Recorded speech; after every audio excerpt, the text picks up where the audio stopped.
से, है ना, जिसको जिसको उम्मीद है कि हम एग्जाम अच्छे नंबरों से पास कर जाएंगे, तो अपना समय आप बिल्कुल भी ना गवाइएगा। जैसे ही दिशा की बैच लॉन्च होगी, आप तुरंत उस बैच को ज्वाइन कर लीजिए, है ना। जिसको ये उम्मीद है कि हमारा एग्जाम बहुत अच्छा गया है, हम तो पास होंगे ही, अच्छे नंबरों से पास होंगे, तो दिशा का चुपचाप से 11th का बैच ज्वाइन कर लेना है और चुपचाप से सीरियस होके पढ़ना है। क्योंकि 10th में तो इंग्लिश इंपॉर्टेंट नहीं होता, इंग्लिश का मार्क्स जुड़ता नहीं है, लेकिन जब आपकी मार्कशीट आएगी तो उसमें अगर इंग्लिश में भी अच्छा नंबर रहेगा तो आपको खुशी होगी, है ना, कि इंग्लिश मेरा मेन सब्जेक्ट नहीं था लेकिन फिर भी इसमें इतना अच्छा नंबर आया। आप ही बताओ ना, आप ही एक बात बताओ कि आपको मैथ्स में अच्छा नंबर आएगा, मैथ्स में 90, ठीक है, आपको मैथ्स में एकदम 90 नंबर, 95 नंबर आ रहा है, ठीक है।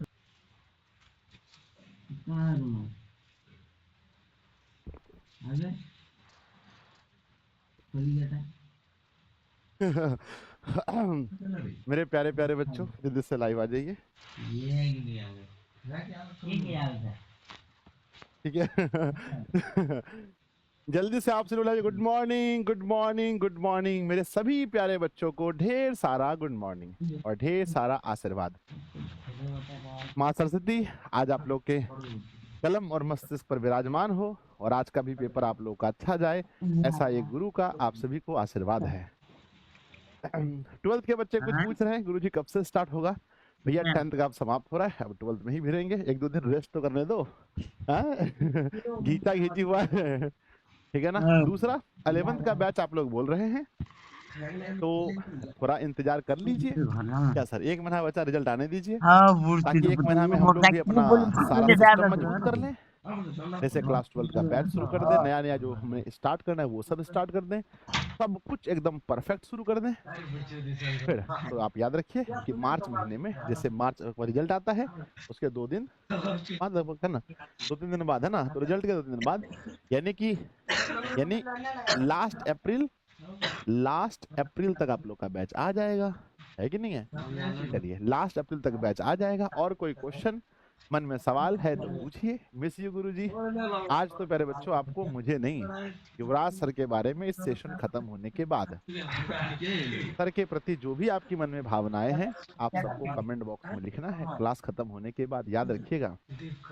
सर सॉन्ग सुना दीजिए। अरे भाई, कौन कितना सॉन्ग सुनेगा जी? कैसा लगा सर? सुपुल में बच्चा पूछ रहा है। बहुत बार मारेंगे पता है, पटक पटक के मारेंगे, समझा कि नहीं? मास्टर है थोड़ा। हाँ चलिए बच्चों, है ना।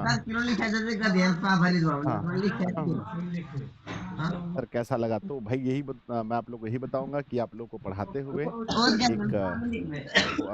बड़े भाई होने वाला फील आ रहा था हम लोग को, एक गुरु होने का फील आ रहा था, एक गार्जियन होने का फील आ रहा था, एक दोस्ती यारी भी थी हम लोगों में, क्योंकि हम लोग आप लोगों से बहुत कुछ सीखे हैं, है ना सर। बहुत कुछ आप लोग कमेंट वमेंट करके हम लोग को सिखा दिए हैं। तो एक तो हम आप लोग के शिक्षक हैं, और कहा जाता है कि भाई कुछ भी जहाँ से सीखते हैं, हर कुछ सिखाने वाला शिक्षक होता है, तो आप लोग भी हम लोग का शिक्षक है, समझिए, है कि नहीं है। चलिए, 2 मार्क्स वाले क्वेश्चन मेरे बच्चे, सर ने फुल कोर्स में पूरा पढ़ाया था आप लोग को, है ना। तो जो बच्चे पढ़े होंगे वो लोग लिख दीजिएगा, क्या दिक्कत है। और आज के पेपर में क्या कोई भी सवाल छोड़ के आना है? बोलो हाँ या ना। नहीं छोड़ के आना है। आपको नहीं भी आता है, अगर पूरे के पूरे 100% आप सही नहीं भी जानते हैं, फिर भी आपको कोशिश करनी है, कोशिश करनी है बच्चों, बनाना है उसको, ठीक है। गद्यांश बताए सर? बता दिए ना? हाँ ठीक है, अच्छा किए, है ना। हाँ, आपको कोशिश करनी है बच्चों। सर गाने सुना दो, मेरे पास एक पहले वाला गाना था सर, 12th में मैंने सुनाया था, अगर मेरे पास स्क्रीनशॉट होगा तो मैं जरूर जरूर जरूर सुना दूंगा बच्चों आप लोगों को, है ना। कहाँ गया स्क्रीनशॉट? चलो भाई, मिल चुका है, मिल चुका है, मिल चुका है।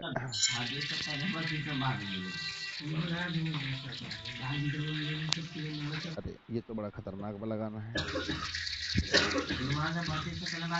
ऐसा नहीं मिलेगा क्या आज?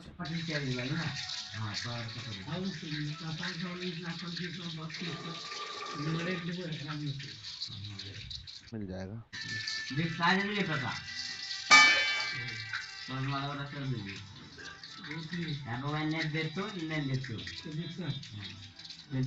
एक से रुक जाइए। लास्ट बार तो सुन ही रहे हैं।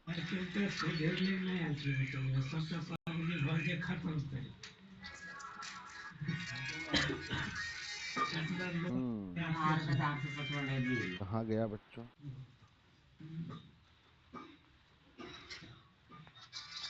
चलिए मिल गया है ना? उड़ती पतंगों में होली वाले रंगों में घूमेंगे मिलके दोनों यार। ओ वापस तो आ जा यार, सीने से लगा जा यार, दिल तो हुए हैं जार जार। हो अपने रूठे पराए रूठे यार रूठे ना, ख्वाब टूटे वादे टूटे दिल ये टूटे ना, रूठे तो खुदा भी रूठे साथ छूटे ना, रूठे तो खुदा भी रूठे साथ छूटे ना। ओ अल्लाह वारियां मैं तो आरियां, वो छोटी यारियां मिला दे होए। तो बच्चों भगवान से यही प्रार्थना है कि हमारी आपकी दोस्ती, चाहे वो गुरु और शिष्य वाली हो, छोटे भाई और बड़े भाई वाली हो, चाहे जो भी दोस्ती आप मानते हैं वो कभी ना टूटे। और अभी तो आप लोग हम लोगों से जुदा हो कहाँ रहे हैं क्या सर?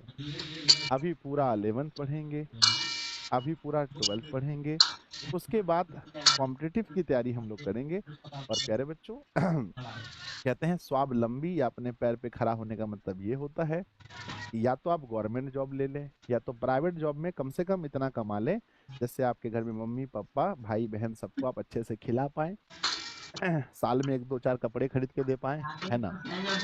त्योहार में मेला घूमने जाएं तो आपको सोचना नहीं पड़े कि भाई चाट खा लेंगे तो पैसा घट जाएगा, चाट चाउमीन सब खा पाएं।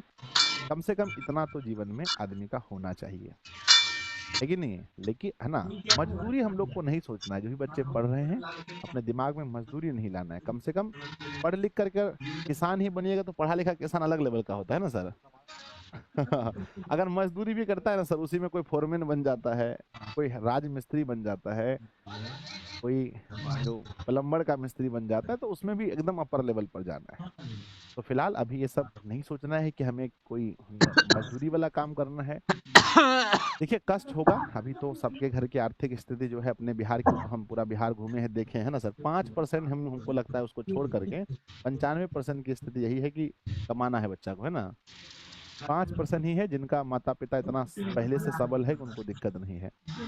ठीक है, बाकी प्यारे बच्चों बताओ, एक बच्चा बार बार लिख रहा है 12th के लिए, अरे भाई हो जाएगा, रुक जाओ 1 2 दिन रुक जाओ, अब क्लास नहीं छूटता जा रहा है।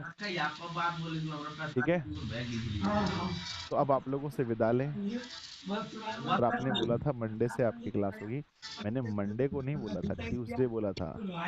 अरे भैया बोला ही था तो एक आध दिन तो वेट कर ही सकते हैं। फिर जब आप लोग के लिए मेहनत करेंगे तो हड्डी मांस सब गला देंगे, है ना? अब समझिए, थोड़ा शिक्षक की भावना को भी समझिए बच्चों। हम लोग भी इंसान होते हैं, कोई कुल्लू का बैल नहीं है, कोई मशीन नहीं है रिमोट टिपे और चालू हो गए। इंसान ही है, हमारा भी अपना भी परिवार है, आप लोग भी हैं, खुद का जीवन भी है। अगर हम अपने थोड़ा सा शरीर में भी ध्यान नहीं देंगे तो 20 साल जिंदा रहने वाला आदमी 10 साल में मर जाएगा। चलिए, बाकी आप लोगों को बहुत बहुत आशीर्वाद है मेरे तरफ से तो है ही, और सर अपने तरफ से भी आशीर्वाद दे दीजिए सर, है ना? सर के तरफ से भी आशीर्वाद है। आज आप लोग अपना कॉपी बेस्ट लिख कर आइएगा, ये मेरी शुभकामनाएं आप लोग के साथ है। और देखते हैं, ऐसे तो हम लोग सोच रहे हैं कि आज शाम को ही आप लोग का विदाई समारोह रखा जाए। अगर शाम को नहीं तो कल तो पक्का है क्या सर? आज शाम को ही क्या रखा जाए, विदाई समारोह रखा जाए। क्या आप सभी लोग इसके लिए तैयार हैं? है ना, रोना धोना नहीं है कि गुरुजी नहीं है ना? क्या आप सभी लोग विदाई समारोह के लिए तैयार हैं बच्चों? बताइए जल्दी से, है ना? विदाई समारोह मतलब क्लास 10th का विदाई हुआ और क्लास 11th में से पकड़ा देना है हाथ इधर तुरंत। बहुत याद आओ गुरुजी। अरे ये सब बोलने वाला बात है जी, ये सब बात बोलिएगा तो बहुत दिक्कत हो जाएगा। याद याद तो भाई क्या बताएं। आज हम सुबह सुबह सो के उठे सर, हम सोचे दिन में देखने को क्लास है कि नहीं, कोई क्लास नहीं है। अच्छा एक तो शाम को लेना है तो बहुत, हाँ लेकिन चलिए, ये तो आप लोगों ने हम लोगों को एक सौभाग्य दिया है कि भाई हम लोग कभी विद्यार्थी का कमी नहीं हो रहा है क्या सर, हर अगला साल फिर से वही एनर्जी के साथ। ठीक है, तो भगवान जी आप लोग को हमेशा खुश रखे, हमारे भी जीवन की खुशी आप लोगों को भगवान दे बच्चों, किसी बच्चे के जीवन में कष्ट ना हो, यही एक भगवान से हम मांगते हैं। ठीक है, wish you all the very best. आप सभी लोगों को परीक्षा में एकदम 100% देना है। और इस वीडियो के नीचे सर जो अंग्रेजी आप लोगों ने पढ़ा है, ऐप के अंदर हो चाहे यूट्यूब की जो क्लासेस की हैं, तो सर के प्रति जो भी आपकी भावनाएं हैं आप लोग कमेंट बॉक्स में लिखिएगा। बाकी हम लोग मिलते हैं बच्चों विदाई समारोह में। धन्यवाद आप सभी का। ठीक है ना, और जो लोग शुरू से अंत तक जो यानी कि डे 1 से लेकर डे लास्ट तक वो भी लिखिएगा। ठीक है, युवराज सर लीजिए लास्ट में आप ही इसको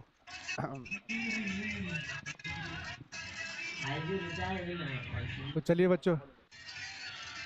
बच्चों है ना, आपकी आज क्लास 10th की आखिरी इंग्लिश की क्लास यही समाप्त होती है। आप सभी बच्चों को मैं पूरे दिल से बेस्ट ऑफ लक कहना चाहूँगा आज के इस एग्ज़ाम के लिए, और मुझे उम्मीद है कि आप सभी बच्चे अपना पूरा 100% दो के आज की एग्ज़ाम में, और आपकी एग्ज़ाम की अच्छी खासी तैयारी हो चुकी है ना। लगभग सारे क्वेश्चंस मैंने डील कर दिए हैं। रहा शॉर्ट क्वेश्चन आंसर, तो वो तो एक दिन पढ़ाकर वो क्वेश्चन आप याद भी नहीं कर पाते हैं। ठीक है, तो जो हम लोग कर सकते हैं वो मैंने आपको बता दिया। आप बहुत सारे बच्चे शॉर्ट क्वेश्चन कमेंट कर रहे थे, देखो शॉर्ट क्वेश्चन जो है वो 2 मार्क्स वाले, वो लगभग 100 क्वेश्चंस थे। ठीक है, तो ये 100 क्वेश्चंस अगर मैं आपको करवा भी देता कल, तो एक दिन में तो आप 100 क्वेश्चंस याद नहीं कर पाते, और वो फालतू का 2-2.5 घंटा जो मैं वो क्लास लेता, वो आपका ऐसे ही वेस्ट चला जाता है कि नहीं। जो बच्चे पूरा साल पढ़े होंगे वो तो याद किए होंगे, है ना, क्योंकि ये क्वेश्चन आंसर एक दिन में याद होने वाला नहीं है ना। तो इसीलिए वो 10 नंबर के लिए उतना दिमाग खर्च क्यों करना। बाकी 90 नंबर की तैयारी तो मैंने आपको करवा दी, ऑब्जेक्टिव करवा दिया, पैसेज करवा दिया, पैराग्राफ लिखना सिखा दिया। ठीक है, आपका लेटर, एप्लीकेशन और स्पीच लिखना सिखा दिया। तो 90 नंबर की तैयारी तो मैंने आपको करवा दी है। ठीक है, तो 10 नंबर के लिए अपना दिमाग क्यों खराब करना, क्यों टेंशन मोल लेना, है कि नहीं। तो जो चीज मुझे लगा कि आपके लिए परफेक्ट है वो मैंने आपको करवा दी है। इस 90 में तो आराम से आप अगर अच्छे से पढ़े होगे तो 90 में 90 तो आप आराम से ले आओगे। ठीक है, और मुझे उम्मीद है कि बहुत सारे बच्चे बहुत ही अच्छा स्कोर करेंगे इंग्लिश में। और इसी के साथ मैं आप सभी से है ना क्लास 10th से विदा लेता हूं बच्चा, फिर मिलेंगे। अगर आपका प्यार, आपका सपोर्ट इसी प्रकार बना रहा तो फिर हम लोग 11th में भी हमारी मुलाकात होगी, और 11th में तो आपका इंग्लिश कंपलसरी हो जाएगा। उसमें तो आप बहाना नहीं मार सकते, है ना, कि अभी जैसे आप बहाना मार लेते हो अरे सर मार्क्स थोड़ी जुटता है। लेकिन 11th में 12th में, क्योंकि 12th में तो इंग्लिश के 100 मार्क्स आते हैं, और बिना इंग्लिश पढ़े आप ड्रीम 450 बिल्कुल पूरा नहीं कर सकते, है ना। आपको 450 प्लस का जो सपना होता है वो आप साकार नहीं कर पाओगे। तो कोई बात नहीं है ना। जब आप 11th में पहुंचोगे, 12th में पहुंचोगे ना, इंग्लिश आसान, बहुत सरल बना दूंगा मैं, इतना आपको मुझ पर विश्वास हो चुका होगा। ठीक है, तो 11th में मिलेंगे, और 2 साल जम के खून पसीने से तैयारी करनी है, हड्डी गला देनी है ना। इतनी तैयारी करवाएंगे आपको ताकि 12th में आराम से 95 प्लस आप इंग्लिश में स्कोर कर पाओगे। ठीक है, तो इसी के साथ, क्योंकि अभी 7 बज चुके हैं, आपको अपने अपने एग्जाम सेंटर पे भी पहुंचना होगा, तो best of luck once again. और मुझे उम्मीद है कि आप सभी का